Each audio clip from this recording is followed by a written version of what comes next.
Assalamualaikum warahmatullahi wabarakatuh. Izin memperkenalkan diri, nama saya Rizky Setiawan dengan NIM 122370163. Pada minggu ke-10 ini kelompok kami melanjutkan kembali progres project mengenai mata kuliah valuasi tambang tentang proyeknya analisis investasi dan studi kelayakan di perusahaan PT Nipindo yang kami ambil, Nipindo Berkat Alam Komunitas Batuan Andesit.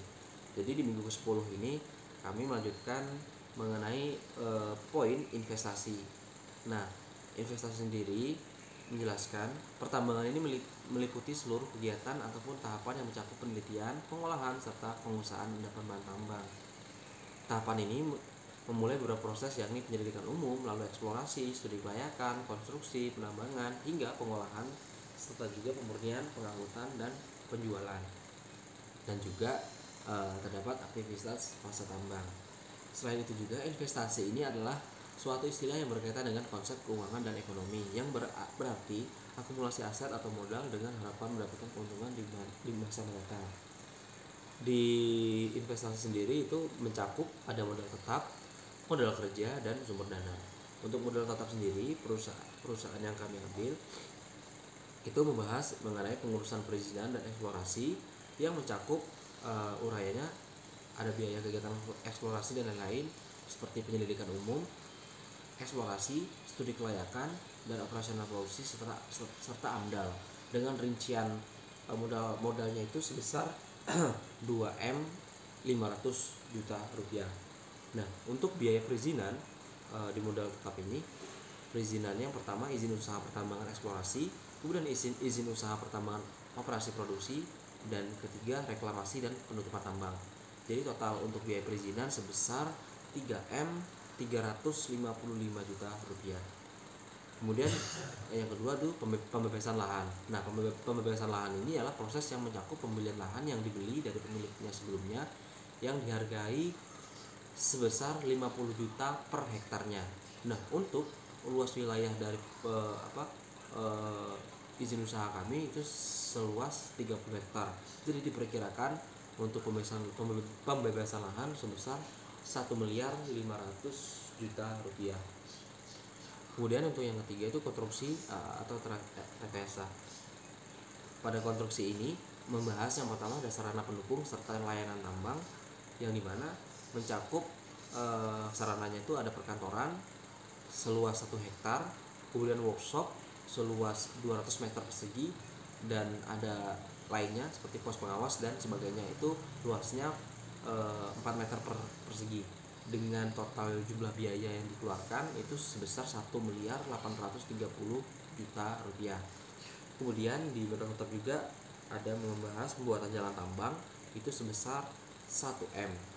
Kemudian ada peralatan tambang. Nah, di mana peralatan yang kami gunakan itu kami membeli alat dengan biaya investasi itu sebesar 7 miliar 67 juta 290 ribu.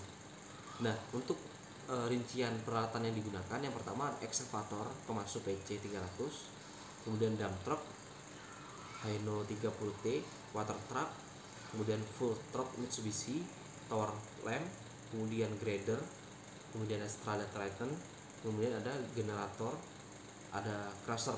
Nah, itu adalah alat yang akan kami gunakan investasi yang bertotal jumlahnya itu sebesar 7M 67 juta 290 ribu rupiah.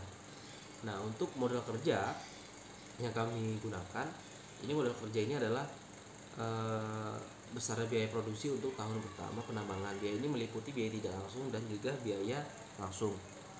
Nah, untuk biaya yang dikeluarkan di modal kerja meliputi biaya pemakaian bahan bakar, kemudian perawatan sarana dan prasarana, asuransi dan jaminan tenaga kerja, kemudian biaya lingkungan, biaya kantor, gaji karyawan, kemudian asuransi alat. Itu modal kerjanya sekitar 3 miliar 53 juta 524.475 rupiah.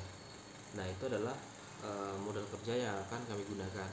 Nah, seperti yang dijelaskan oleh Pak Arif, di modal kerja ini harus 3 bulan dari biaya produksi, harus sama dia. Kemudian sumber dana.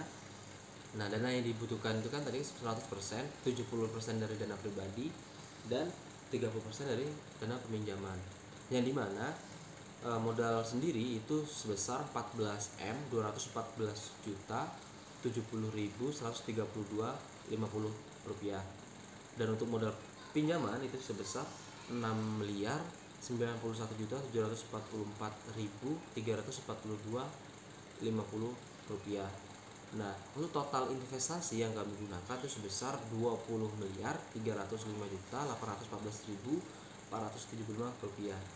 Nah, untuk porsinya di modal sendiri 70% dan pinjaman itu 30%. Yang kita ketahui cost of debt-nya atau cost of equity sebesar 1.726.607 rupiah, dan untuk cost of debt modal peminjaman sebesar 679.229.494 rupiah, dengan WACC-nya sebesar 11,84%. Mungkin penjelasan dari investasi yang kami dapat kelompok kami sampaikan. Saya ucapkan terima kasih. Wassalamualaikum warahmatullahi wabarakatuh.